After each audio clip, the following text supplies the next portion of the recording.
noite a todos. Em nome de Jesus, a Ele seja toda a honra e toda a glória. Amém?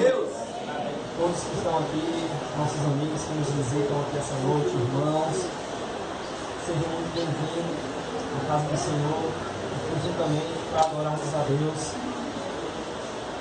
E quando a gente começa a ler a palavra de Deus, estão todos me ouvindo ou estou ouvindo bem aqui? Já tu tá bem, tá? Quando a gente começa, logo no início, a gente começa a ler a palavra de Deus, quando os nossos primeiros mestres começam a nos incentivar a leitura, e quando a gente começa a fazer as nossas pequenas descobertas, que começam a bater com a veracidade da Bíblia, é um prazer tão grande, é uma alegria tão imensa. Quando a gente começa a entender o propósito que Deus lá do início já projetou para um grande dia em que o seu filho viria para buscar a igreja, você começa a passar pelas escrituras e você começa a perceber, lógico, que o Espírito vai nos orientando, vai nos ensinando. Você começa a ver tudo se formando, tudo Deus ali à frente, você fica tão feliz, você começa a ver grandes maravilhas que o Senhor tem realizado no meio do teu povo, desde o princípio até o dia de hoje, e assim será até aquele grande dia que o Senhor Jesus virá buscar a sua igreja.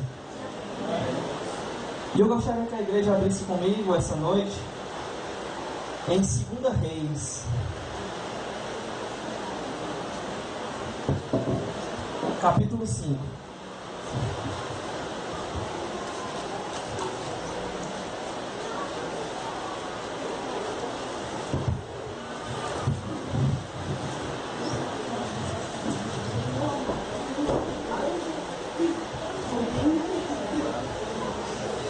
Segunda Reis, capítulo 5, no Antigo Testamento.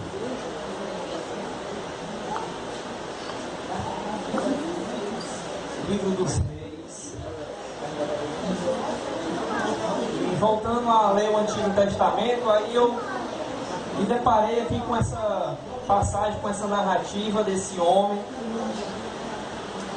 chamado Naamã. Todos encontraram 2 Reis, capítulo 5.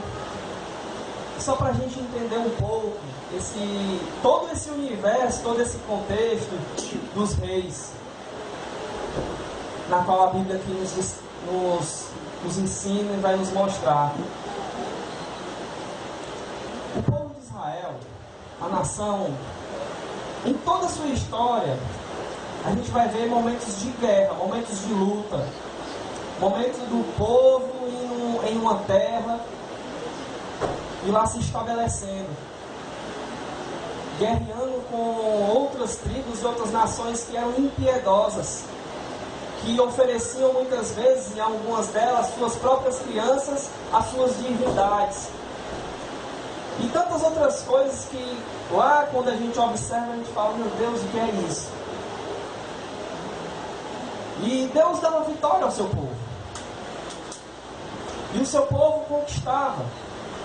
E o seu povo se rebelava contra Deus novamente, e Deus o colocava numa situação de juízo por uma outra nação. E Deus dava vitória quando se levantava um daqueles que clamava por uma solução da parte de Deus para que o sofrimento acabasse. E Deus dava vitória novamente, e esse ciclo se repetia, assim como a gente vê no livro de Juízes. Mas chegou uma hora, uma época em que o povo, olhando para as nações, falava, olha, constitui sobre nós um rei. Coloque sobre nós um que vai nos governar.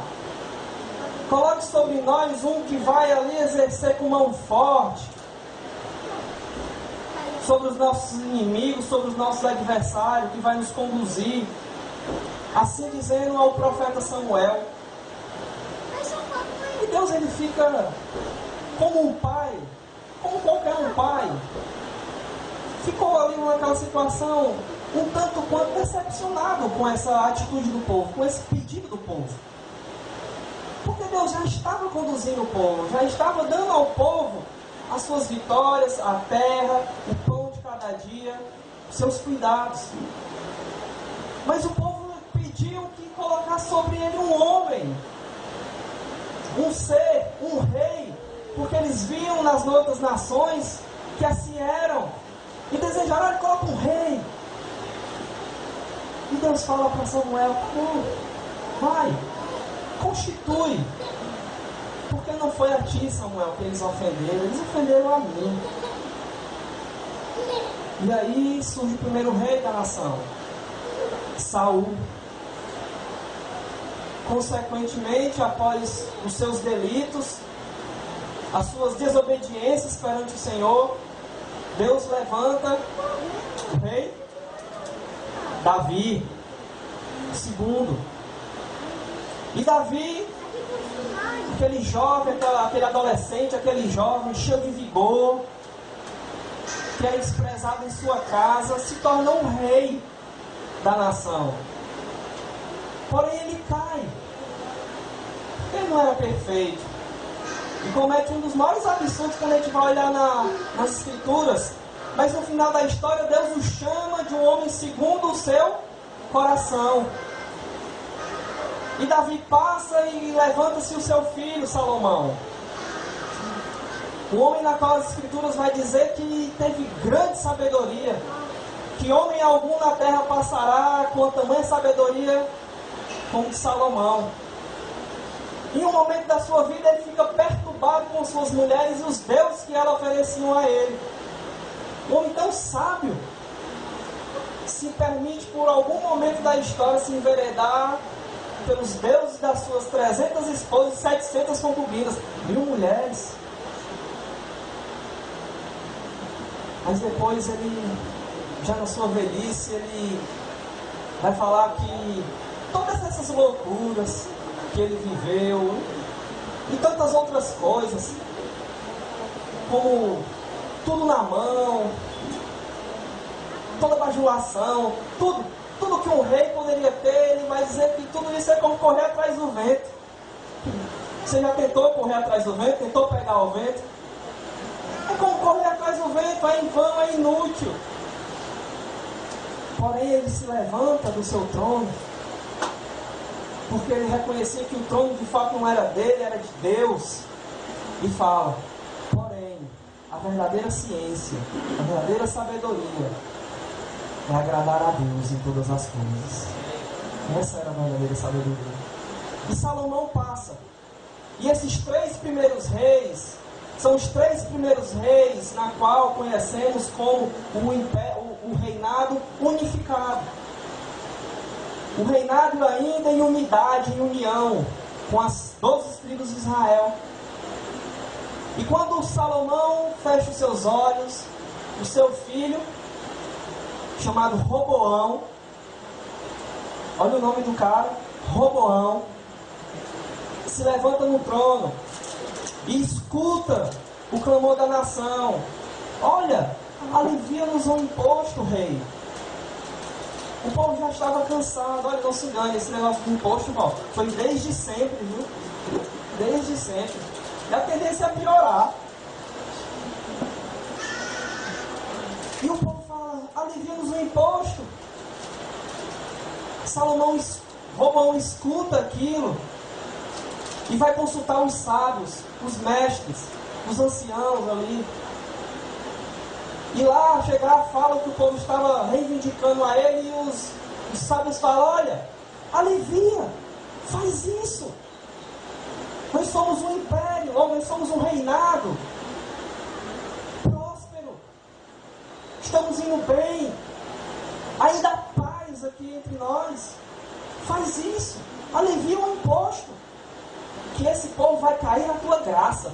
Tu irás cair na graça do povo.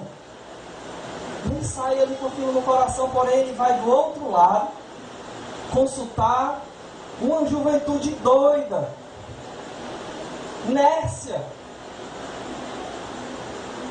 imatura, ajuizada a sua turminha. E eles falam: o quê? Aliviar o imposto? Se eu fosse tu, eu aumentava isso daí. Se o teu pai, o imposto era como se fosse o ombro do teu pai, o lombo dele, de tão pesado e forte que era sobre o povo, a carga, tu vai aumentar tão forte que vai ser parecido com o teu dedo mindinho, o ombro do teu pai. O peso do imposto. E ele decidiu assim fazer, conforme o ouvido da juventude, dos seus amigos. E o que aconteceu foi que o general Jeroboão, juntamente com os demais que ali estavam já cansados de ver tantos impostos ali abusivos, fizeram um montim e racharam o império, ou o reinado, desculpa, estou sempre falando aqui império, o reinado. E aí, o reino é dividido, o reino é fragmentado.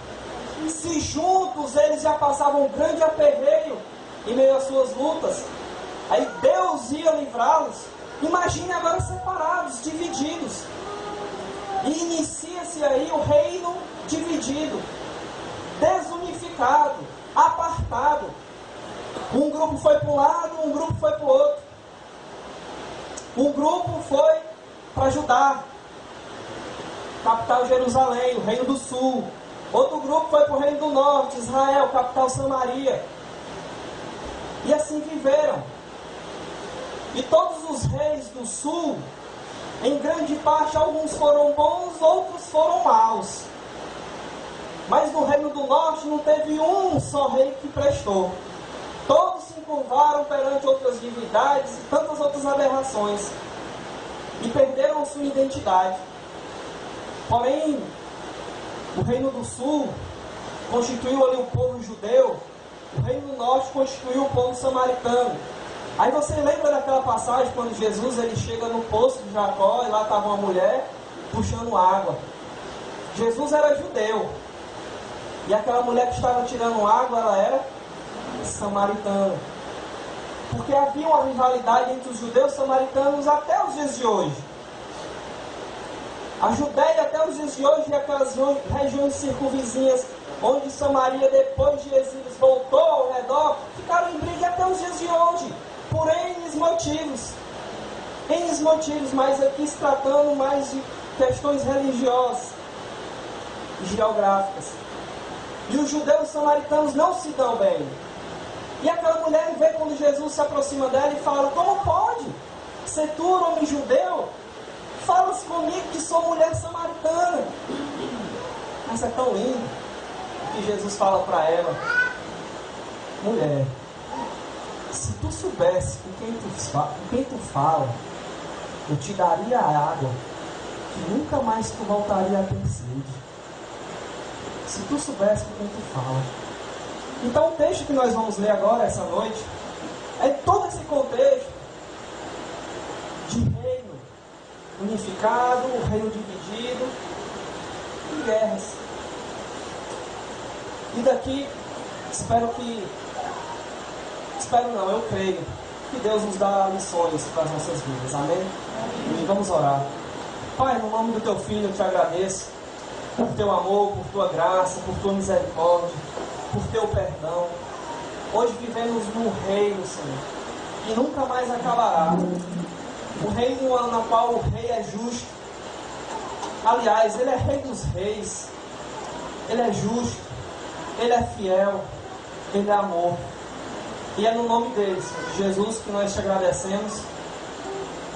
E nos agracia, Senhor Deus, com a tua palavra. É no nome do teu Filho que eu te oro e te agradeço, hoje e sempre. Amém. Vamos ler. A partir do versículo 1 diz assim: Naamã, comandante do exército do rei da Síria, era grande homem diante do seu senhor e de muito conceito, porque por ele o Senhor dera vitória à Síria. Era ele herói de guerra, porém leproso. Saíram tropas da Síria e da terra de Israel, levaram cativo uma menina, que ficou a serviço da mulher de Naamã. Disse ela à sua senhora: tomara que meu senhor estivesse diante do profeta que está em Samaria. Ele o restauraria da sua lepra. Então foi Naamã e disse ao seu senhor: assim e assim falou aquela jovem, que é da terra de Israel. Respondeu o rei da Síria: vai, anda e envia uma carta ao rei de Israel. Ele partiu e levou consigo 10 talentos de prata, 6.000 ciclos de ouro e 10 vestes finas. Levou também ao rei de Israel a carta, que dizia: logo em chegando a ti esta carta, saberás que eu te enviei Naamã, meu servo, para que o cures da sua lepra. Tendo lido o rei de Israel a carta, rasgou as suas vestes e disse: acaso sou Deus, com poder de tirar e dar vida, para que este envie a mim um homem para eu curá-lo de sua lepra? Notai, pois, e vede que ele procura um pretexto para romper comigo. Ouvindo, porém, Eliseu, homem de Deus, que o rei de Israel rasgara as suas vestes, mandou dizer ao rei: por que rasgaste tuas vestes? Deixa ouvir a mim, e saberá que há profeta em Israel. Veio, pois, Naamã com seus cavalos e com seus carros, e parou à porta de Eliseu. Então Eliseu lhe mandou o mensageiro dizer: vai, lava-te 7 vezes no Jordão, e a tua carne será restaurada, e ficarás limpo. Naamã, porém, muito se dignou, e se foi dizendo: pensava eu que ele sairia a ter comido, se colocaria de pé, invocaria o nome do seu Senhor, o seu Deus, moveria a mão sobre o lugar da lepra e restauraria o leproso. Não são porventura Abana e Fafa, rios de Damasco, melhores que todas as águas de Israel? Não poderiam lavar-me lá e ficar limpo? E voltou-se e foi com indignação. Então chegaram-se a ele os seus oficiais e lhe disseram: meu pai, se o profeta tivesse dito alguma coisa difícil, acaso tu não farias? Quanto mais, já que apenas te disse: lava-te e ficarás limpo. Então desceu e mergulhou no Jordão 7 vezes, conforme a palavra do homem de Deus. E a sua carne tornou como a carne de uma criança, e ficou limpo. Voltou ao homem de Deus, ele e toda a sua comitiva. Veio-se, pois, diante dele e disse: eis que agora reconheço que em toda a terra não há Deus, senão o Deus de Israel. Agora, pois, te peço, aceites o presente que teu servo te dá. Porém, ele disse: tão certo como vive o Senhor, em cuja presença estou, não aceitarei. Insistiu ele para que aceitasse, mas ele não aceitou. Disse Naamã: se não queres, eu peço-te que teu servo possa levar uma carga de terra de 2 mulos, porque nunca mais oferecerá este teu servo holocausto, nem sacrifício a outros deuses, senão ao Senhor. Nisto perdoou o Senhor o teu servo. Nisto perdoe o Senhor o teu servo. Quando eu vou ao encontro do meu Senhor e entramos na casa de Rimon para lhe adorar, e ele se encosta na minha mão, e eu também tenha que me encurvar na casa de Rimon. Quando assim eu me prostrar na casa de Rimon, nisto me perdoe o Senhor a teu servo. E Eliseu lhe disse: vai em paz. Amém? É um trecho longo, 19 versículos, mas eu não queria parar somente no versículo 15. No versículo 14, quando diz que ele ficou curado da lepra. Porque para mim não faria somente sentido dizer que essa noite que ele fora curado somente de uma enfermidade física. Mas eu queria levar até o texto para dizer que ele também foi curado espiritualmente. Amém? E Naamã, assim como a gente acabou de perceber aqui no texto, era um homem valoroso, um grande general, conquistador, com armadura, com poder diante do seu Senhor e diante de todos. Porém era leproso.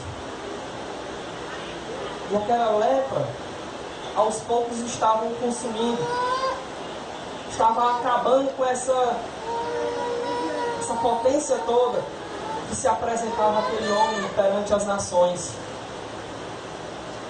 Porque não havia armadura, não havia de forma alguma, com todo esse título, no final das contas, trazer brilho nos olhos, enquanto algo estavam consumindo por dentro. Esse era Naamã, diante de toda aquela situação. E eu queria começar essa noite a trazer algumas lições para nós, tirando de Naamã, entre tantas que a gente poderia aqui citar, ler, reler. É que somos tão fracos diante das circunstâncias antinaturais que se tornou natural no percurso da vida, tanto quanto Naamã. Esse percurso antinatural, como outra vez aqui eu citei, que foi as doenças, que não era natural assim surgir, mas devido ao pecado se tornou, estava mostrando para Naamã quão fraco ele era. Quão fraco ele era. E diante da nossa vida, às vezes se levanta sobre nós situações que nos provam também que tão fraco nós somos. Quão fraco nós somos. Porque aqui, toda a soberba, toda a prepotência, toda aquela... não valeria de nada diante de uma situação que iria dizimar em breve a vida desse ser. E uma lição que eu aprendo aqui é que diante de uma situação, seja ela qual for uma adversidade, sem Deus, ela me prova e ela testifica quão fraco eu sou. Você concorda comigo? Quão fraco eu sou. Quando eu olho para as cartas de Paulo, que a gente aprende bastante, com o Enzo nas quartas, quando Paulo vai ali citar, olha que nós estávamos mortos em nossos delitos e pecados. Nós estávamos de fato mortos. Não tem uma outra resposta, não tem um outro significado, apesar de estarmos andando, respirando. Nós estávamos mortos. A nossa fragilidade ali dizia para nós, falava para nós, estão mortos. Sem Deus estamos mortos. Sem Deus nós não temos esperança, nós não temos expectativa, nós não temos a certeza do amanhã.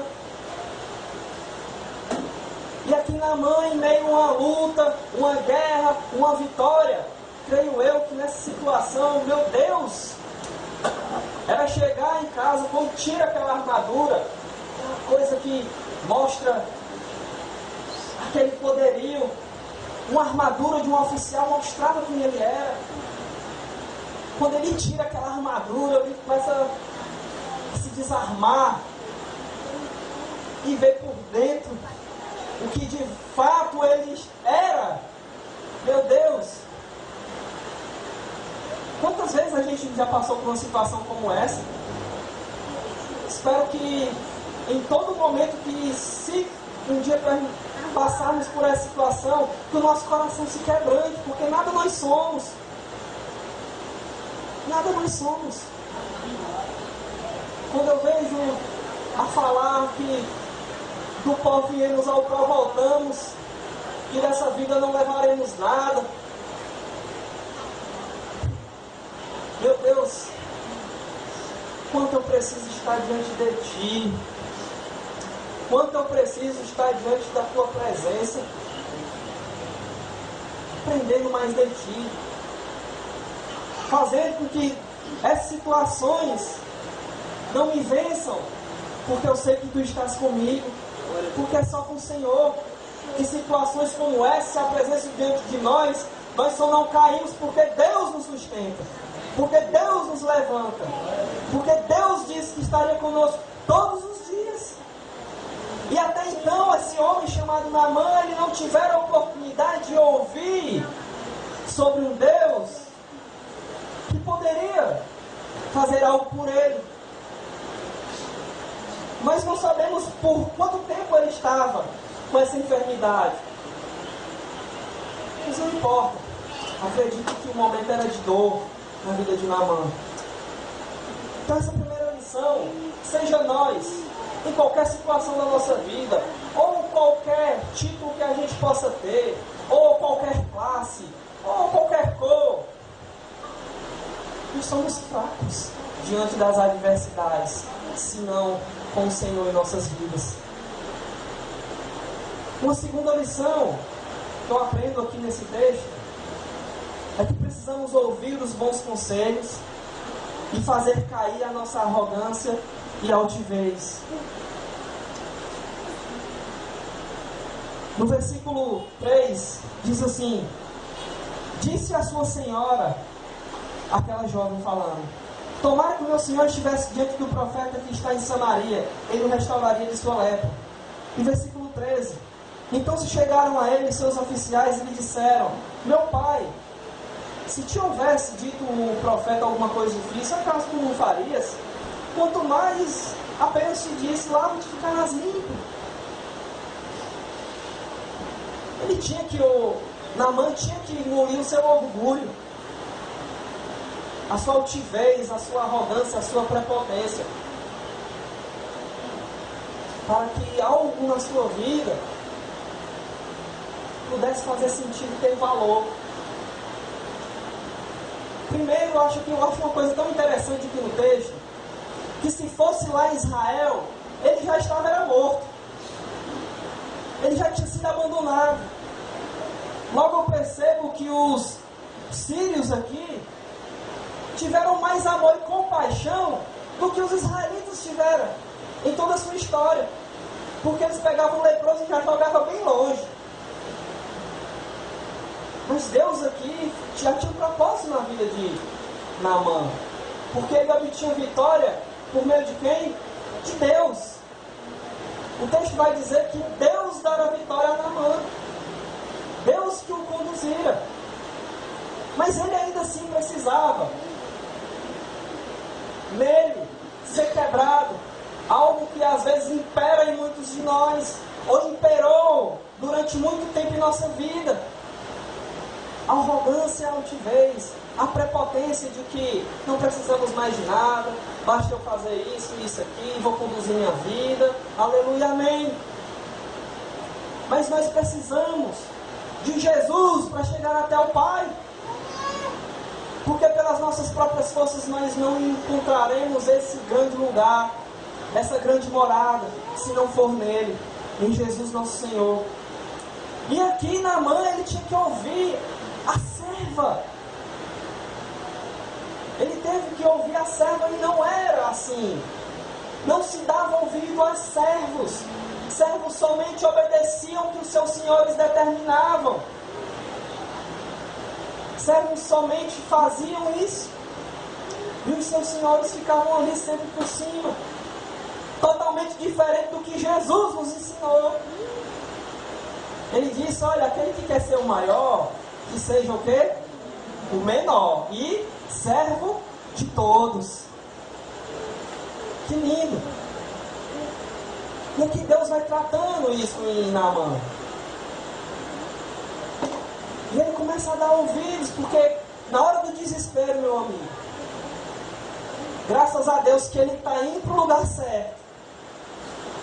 Porque tem gente que na hora do desespero procura cada canto, cada lugar sombrios, cada caminho de morte, que em vez de buscar uma solução, volta com problemas ainda piores. Mas Deus, em Cristo, é a solução para as nossas vidas, para que um dia possamos estar com Ele. Amém? Então nós precisamos dar ouvido aos bons, ou dar bons ouvido aos bons conselhos e fazer cair por terra a nossa altivez, a nossa arrogância. O Evangelho da salvação, a palavra de Deus, como diz, que é o seu poder para salvar. Sempre ensinar, sempre ouvir, pratiquemos e vivemos. Deus, em um certo momento, Ele deixa tão claro para o seu povo: olha, se tu fizeres o que é certo, eu cuidarei de vocês, e vos conduzirei, serei o vosso Deus, e nada vos faltará, porque eu sou o Senhor teu Deus. Porém, se não fizeres, se me esqueceres, jaz o mal sobre vós. Eu vou te dizer uma coisa, Deus diz: escolhe a primeira. Nunca vi tanta clareza quando Deus chega para o seu povo e fala: assim, assim. Porque obedecer a Deus é o princípio básico da vida. Provérbios. Demos bons ouvidos aos bons conselhos, mediante a palavra do Senhor, para que não possamos ser carregados por qualquer vento de doutrina. Amém. Uma terceira lição está no versículo 14. Então desceu e mergulhou no Jordão 7 vezes, conforme a palavra do homem de Deus, e a sua carne se tornou como a carne de uma criança. Sem fé é impossível agradar a Deus. É interessante que quando a gente começa a ler no Antigo, a gente vê tantas coisas parecidas como essa. Mergulha, faz isso, roda ao redor não sei da onde, vai acontecer algo grandioso. Porém, isso não é comum quando nós partimos para o Novo Testamento, quando Deus está presente com o seu povo, cuidando e conduzindo o seu rebanho. Porém, é assim. Muitas vezes era assim. Em meio a uma palavra, às vezes umas coisas esquisitas. E Naamã, ele até reclama. Lá na Síria, há 2 rios, que se juntar todos os rios de Israel, não dá para se comparar com eles. E o profeta pede para Naamã ir logo se mergulhar num dos piores rios que estavam na época. Água barrenta, me parece. Quando eu olho aquela água que teve lá em Minas Gerais, né, barrenta, que inundou aquela cidade, era pior. Tinha época do ano que era pior, e fedia, porque não tinha vida, tudo que estava ali morria. E se colocar numa situação como essa, eu também não quero dizer aqui que a nossa fé vai fazer que Deus faça qualquer coisa na nossa vida, não. Porém, sem fé, nós não agradamos a Deus. Se Ele curou aqui, foi do agrado dele fazer, amém, aleluia.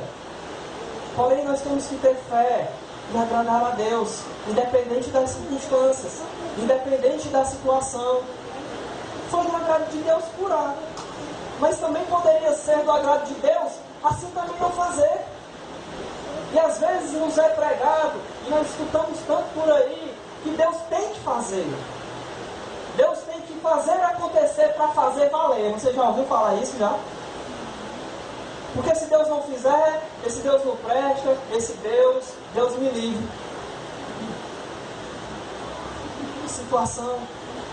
Porém foi do agrado de Deus curar Naamã.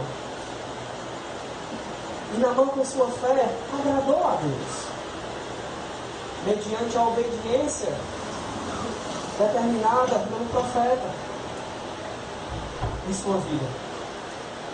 Quantas vezes, eu e você, às vezes, acho que foi pregado isso há pouco tempo, quando nós fazemos a nossa própria vontade, quando impera o nosso próprio desejo diante de situação A ou B, quando fazemos o que dá na nossa telha. quando fazemos o que bem queremos, não conforme aquilo que Deus quer para nós, aquilo conforme o bom e belo de Deus representa para nós. Em sua grande maioria, abre-se aspas, as exceções, são perdas e danos irreparáveis. São famílias destruídas, casamentos acabados, igreja dividida, se é que eu posso dizer assim. Mas mediante a consoante palavra de Deus, vontade boa, perfeita e agradável, é que possamos andar pela fé, porque o justo viverá pela fé. Hebreus disse algo que o autor de Hebreus diz em Hebreus 11:6, se não me falha a memória: sem fé é impossível agradar a Deus. Impossível agradar a Deus. Não esperemos que as situações se clareiem diante de nós para crer que Ele está presente e está conosco todos os dias. Jesus vai falar uma coisa tão bonita que eu às vezes costumo falar. Olha, quando alguém fala assim: foi lindo, aconteceu isso, um prodígio, o paralítico se levantou, o morto ressuscitou. Eu acho tão lindo, porém tão desafiador nos tempos de hoje, quando Jesus fala: mas bem-aventurados são aqueles que não viram e creram. Quão desafiador é. Porém, bem-aventurados são aqueles que não viram tais coisas, mas creram em mim.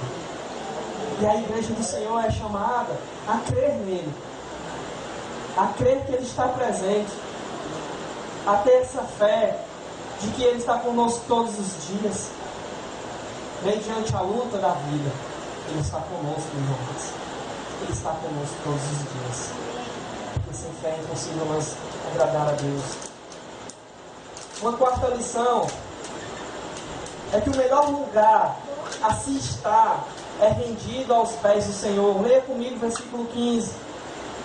Voltou o homem de Deus, ele e toda a sua comitiva, veio, pois, diante dele e disse: eis que agora reconheço que em toda a terra não há Deus, senão em Israel. Agora, pois, te peço, aceites um presente do teu servo. O melhor lugar para que todos nós possamos estar é rendido aos pés do nosso Senhor. Não há um outro lugar melhor. No rendido aos pés do Senhor nos traz sobriedade. Rendido aos pés do Senhor nos traz um sentimento, não aquele de êxtase, não um sentimento maluco, mas rendido aos pés do Senhor nos traz sobriedade. Diante dos pés do Senhor, nós podemos apacentar o nosso coração e pisar, andar, caminhar, sem ilusões da vida. Sem ilusões de que algo no mundo venha nos fazer aparentar aquilo que nós não somos. Porque diante de Deus nós somos e estamos nus. Não há nada que possa, diante de Deus, nos colocar em outra situação que não seja a real. Então, diante de Deus, diante dos seus pés, andando, como muitos desses homens andaram com Deus, nos faz sobriedade a respeito de quem nós somos, a respeito de quem nós somos diante dele. Em hipótese alguma, aparentemos ser o que nós não somos, mas sermos aquilo que Deus quer que sejamos. E que a sua palavra, boa, perfeita e agradável, permaneça em nós. É muito interessante. Tinham tantas divindades lá. Naamã, ele não precisava, até certo ponto, se submeter a tais situações. Mas Deus o conduzira. Creio que pelo Espírito que atua, o Espírito de Deus traz, ele mostra, ele revela a verdade do ser e nos coloca em sobriedade da vida. Quando as ilusões aparecem, grandes males acontecem. Já falei aqui uma vez, quando começou a imperar na minha família o pensamento de riqueza, nós perdemos tudo que nós tínhamos. Quem me conhece sabe os detalhes da perda que nós tivemos. Porque ali não havia sobriedade, porque nenhum de nós estávamos diante do Senhor em retidão e muito menos aos seus pés. E Naamã aqui, em toda a sua glória, diante do seu Senhor e as nações,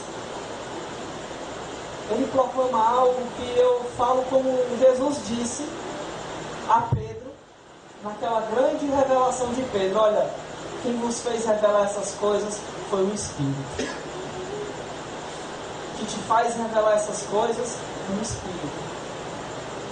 E Naamã fala: não há mais nenhum Deus, não existe em toda a terra, a não ser Deus de Israel. Porém, felizes são aqueles que não viram tão grandes coisas, mas continuam crendo no Senhor Jesus, nesse Evangelho da salvação. Amém. Uma quinta lição é que nós, indo em paz, Naamã, indo em paz, aprende que por meio dele viverá. Versículo 19. Eliseu lhe disse simplesmente: vá em paz. Ele estava ali já tão convicto da sua fé diante de Deus, que lhe é aberto os olhos, e não foi preciso ninguém revelar para ele, não foi preciso ninguém ali instruir, mas caíram-lhe as escamas da consciência de que nenhum outro suposto Deus, divindade que lá na Síria havia, era verdadeiro e real como Deus de Israel, na qual agora eles se converteram. E ele chega para o profeta e ele fala: olha, eu vou voltar para a cidade, eu vou voltar para a Síria, eu vou voltar a estar do lado do rei. E o rei, ele tem um costume de, quando chegar ao templo, ele não consegue se prostrar diante da sua divindade sozinho, então ele segura na minha mão e nós juntos se ajoelhamos. Então me perdoe por questões como essa, não me prostrar, mas eu não me prostro diante deles, porque eu reconheci e agora quem é verdadeiramente o único verdadeiro Deus, que é o Deus de Israel. Até então, talvez ele não tivesse a noção do que da sua responsabilidade agora futura. Mas desde já, ele já teve o entendimento de que aquele ato fosse perdoado por Deus. Que aquele ato que ele faria com o seu Senhor fosse perdoado por Deus. Para que ele pudesse ir em paz.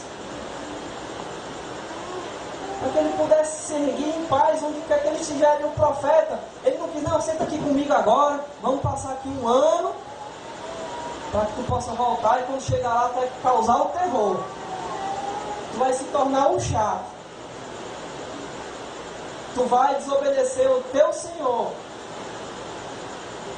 Não. O profeta olhou para ele e falou: vai em paz. Porque eu creio que Eliseu sabia que Deus o conduziria, e Deus o discipularia, que Deus o orientava, que Deus ali o fortaleceria para as situações que chegariam no futuro. E eu tiro como lição: às vezes nós nos frustramos por aqueles que chegamos a falar o Evangelho, chegamos a pregar, e passamos tempo aqui ou ali, e por um acaso ou outra, findou aquilo que nós gostaríamos que fosse. Sentimos às vezes uma culpa. Mas Deus está no controle de todas as coisas. Faça o que somos chamados a falar, a fazer, é pregar o Evangelho. Deixe o Espírito agir. E por meio do Espírito haver conversão. Porque conversão de nenhuma vai vir de nós. Conheci um certo pastor que disse que voltou à sua cidade de origem. E ele disse que quando chegou lá, viu um senhorzinho lá, embriagado, bêbado. E olhou e viu aquele pastor e falou: pastor, eu lembro do Senhor. Foi o Senhor que me converteu. E ele disse: foi eu mesmo. Porque se fosse o Espírito, tu não estava nessa situação.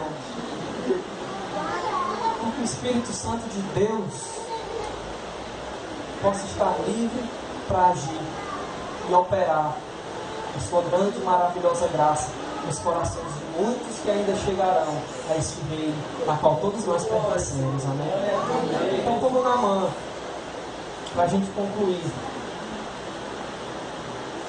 lembremos que sem Deus, qualquer uma circunstância, qualquer uma situação nos faz sentir fracos, nos faz sentir pequenos. Sem Deus,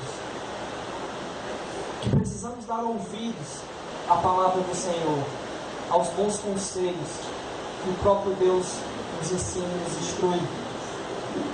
E precisamos prevalecer com a fé nesse Senhor, vivendo nesse mundo, rendido aos pés dele e andando em paz, na consciência do Evangelho do nosso Senhor Jesus. Amém? Amém.